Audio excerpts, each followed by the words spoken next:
Bismillahirrahmanirrahim. Assalamualaikum students. Hope so you are fine, good and safe at your homes. Unit number 6, Work and Energy, and the topic is Sources of Energy. First we have to know what the energy is. From the previous lecture we came to know that the energy cannot be created nor destroyed, but it can be changed from one form to another form. It means that कि हम energy को ना तो बना सकते हैं और ना ही उसे डिस्ट्रॉय कर सकते हैं, लेकिन हम उसे चेंज कर सकते हैं एक फॉर्म से दूसरे फॉर्म में. हाउ? एग्जांपल्स हैं कि हमारे पास रूम हीट है जहाँ पे इलेक्ट्रिकल एनर्जी कन्वर्ट होता है into the thermal energy. In a turbine में क्या होता है, मैकेनिकल एनर्जी स्टोर होती है the steam to the electrical energy. कि हमारे पास जो मैकेनिकल एनर्जी होती है स्ट्रीम में या फिर वाटर में, वो किस में स्टोर हो जाती है, इलेक्ट्रिकल एनर्जी में. Now types of energy. There are two main types of energy, that are renewable energy and non-renewable energy. Renewable energy can be generated continuously practically without decay of source. इसमें हमारे पास क्या होता है, जो हमारे पास source होती है एनर्जी की वो डिके नहीं होती, मीन्स वो खत्म नहीं होती, रादर हम उसे बार बार यूज कर सकते हैं. Like solar energy, wind energy, geothermal energy, hydro energy, biomass. And we'll discuss one by one. First one is the solar energy. In solar energy what happens कि हमारे पास सन से जो हमारे पास लाइट एंड हीट एनर्जी आ रही होती है, human उसको capture करते हैं और उसे डिफरेंट पर्पसेस के लिए यूज करते हैं, for heat engine, photovoltaic sales etcetera. अब एग्जांपल्स क्या हैं, सोलर कुकर्स. हमारे पास सोलर कुकर्स होते हैं, जब हम उन्हें हीट पे रखते हैं, सोलर एनर्जी में रखते हैं तो वो वर्कआउट करते हैं. सोलर हीटर्स होते हैं, सोलर सेल्स होते हैं, द मेन एग्जांपल जिस पे आप लोग काम भी कर रहे हैं. एडवांटेजेस क्या है, solar energy does not produce carbon dioxide, it has minimum impact on environment. Means that कि इसको इकोसिस्टम को डिस्ट्रॉय नहीं करता, बहुत हार्मफुल नहीं है, it's convenient for the environment. And disadvantage क्या है, it is not constant, it depends on whether condition, time and location. कि हमारे पास सोलर एनर्जी डिपेंड करती है कि आपके पास वेदर कंडीशन क्या है. फॉर एग्जांपल अगर आपके पास रेनफॉल हो रही है तो आपके पास सोलर एनर्जी कम हो जाएगी, सन वैसे शाइन नहीं करेगा, उसकी हीट एंड लाइट वैसे तो नहीं रहेगी ना. So it makes the difference. Location, कुछ इलाके सर्द होते हैं और कुछ गर्म होते हैं. गर्म इलाकों में आपके पास सोलर एनर्जी ज़्यादा होती है as compare to the areas where there is as comparatively जहाँ पे सर्दी होती है. और टाइम की जब बात करते हैं तो दिन के टाइम आपके पास लाइट एनर्जी होती है, सोलर एनर्जी होती है, but at night it is not available. So हमारे पास इसके सर्टेन एडवांटेजेस हैं and there are certain disadvantages. Next is wind energy. Wind energy generated by the wind turbine is mainly used to generate the electricity. कि हमारे पास wind energy को हम use करते हैं टू जनरेट इलेक्ट्रिसिटी मेनली. तो हमारे पास इसके एडवांटेजेस क्या हैं, सेम एज प्रीवियसली कि हमारे पास ये हमारे एनवायरनमेंट को पोल्यूट नहीं करता, एनवायरनमेंट फ्रेंडली है. और डिसएडवांटेजेस क्या हैं कि ये बहुत महंगा है, we can not afford it, only favoured countries can afford it. कहता है कि बहुत कम ममालिक हैं जहाँ पे ये चलता है. एंड द मोस्ट इम्पॉर्टेंट कि बहुत कम ऐसे इलाके होते हैं जहाँ पे विंड कॉन्टीन्यूसली चलती रहती है. So they are more favourable in the areas जहाँ पे विंड चलती है, क्योंकि हमारे एरियाज में ऐसा नहीं होता कि विंड चलती रहे और हमें ये वर्कआउट आउटकम्स देते रहे. So they are good in the areas जहाँ पे विंड हर वक्त ब्लो करती है. ठीक. Now next is the geothermal energy. Geothermal energy में हमारे पास हीट प्रोड्यूस होती है बाय द अर्थ सरफेस. हमारे पास अर्थ के अंदर, as you know that there is a lava and all of the other reactions होते रहते हैं. एज अ रिजल्ट हमारे पास वहाँ पे जो हीट निकलती है उसको हम यूज़ कर सकते हैं. But you should know that कि हम उस हीट को यूज़ कर सकते हैं फॉर जनरेटिंग इलेक्ट्रिसिटी या हीट को कैप्चर करने के लिए, but it's so difficult, right. अब हमारे पास कहता है कि इसके एडवांटेजेस क्या हैं. So the advantages are hot spring, मतलब गर्म क्या कहते हैं, चश्मे बनते हैं जो गर्म पानी के होते हैं. As we have seen that के हमारे पास नॉर्दर्न एरियाज में चले जाएं तो वहाँ पे पानी में जब आप अंडे रखते हो तो वो भी उबल जाते हैं. These are due to the geothermal energy. Next is फर्मलोज. वहाँ पे क्या होता है बच्चों कि हमारे पास वोल्केनो जहाँ पे होते हैं तो वहाँ पे वोल्केनो के इर्द गिर्द हमारे पास जो एरिया होता है वहाँ पे अलॉट बहुत सारी हीट होती है, तो हम उन्हें भी यूज़ कर सकते हैं. और हमें ये भी पता होता है कि हमारे पास कौन से एरियाज वोल्केनिक हैं.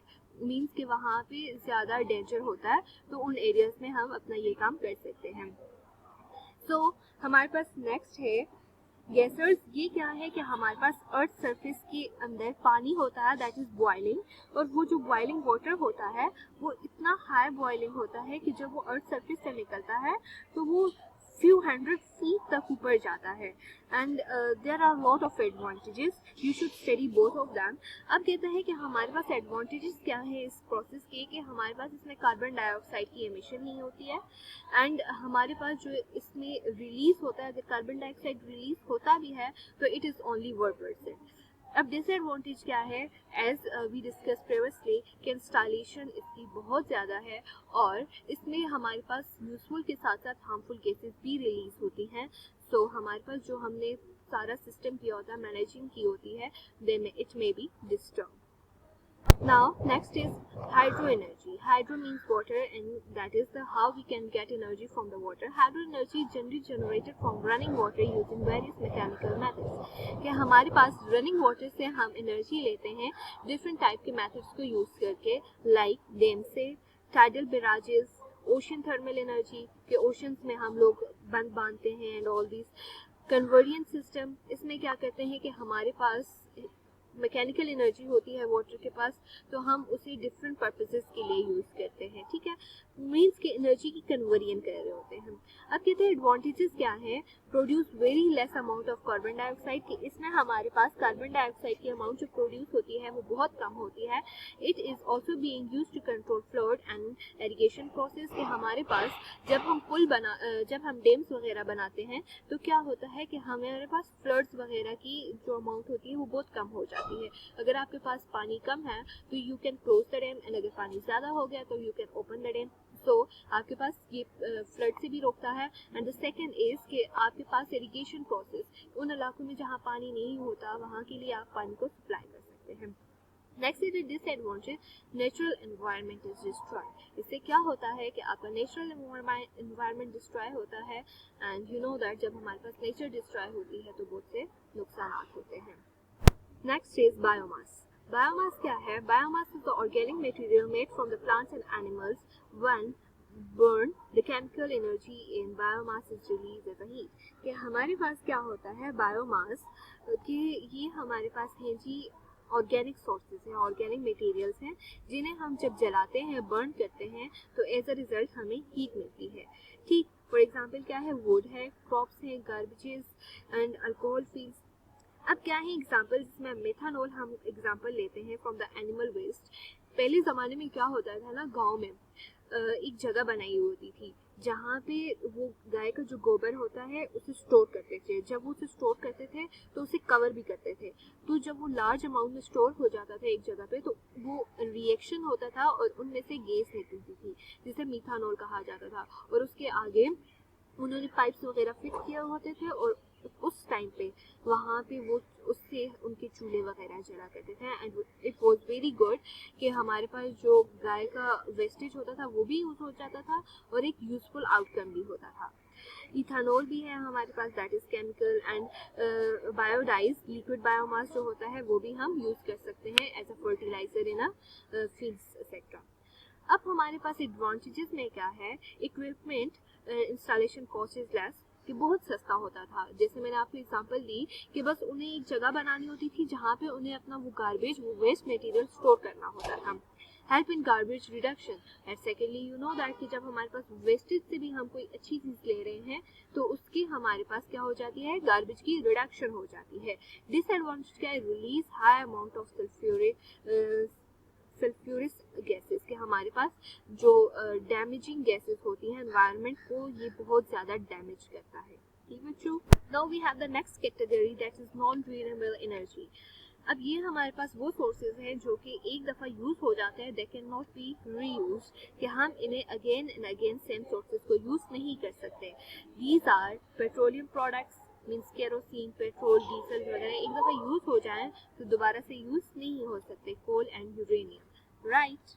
Now here we have petroleum, जिसे आपकी बुक में फॉसिल फ्यूल्स का नाम दिया हुआ है।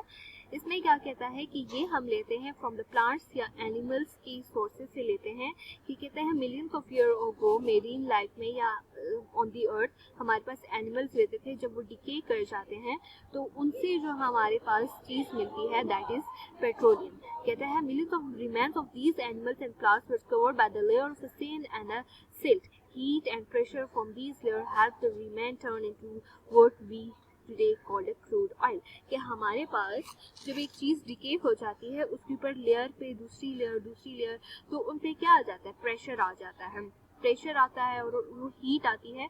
जब अंडर प्रेशर हमारे पास वो चीज़ एक नई चीज़ बनती है, व्हाट्स दैट, जिसे हम क्रूड ऑयल कहते हैं। क्रूड ऑयल मीन्स खाम तेल।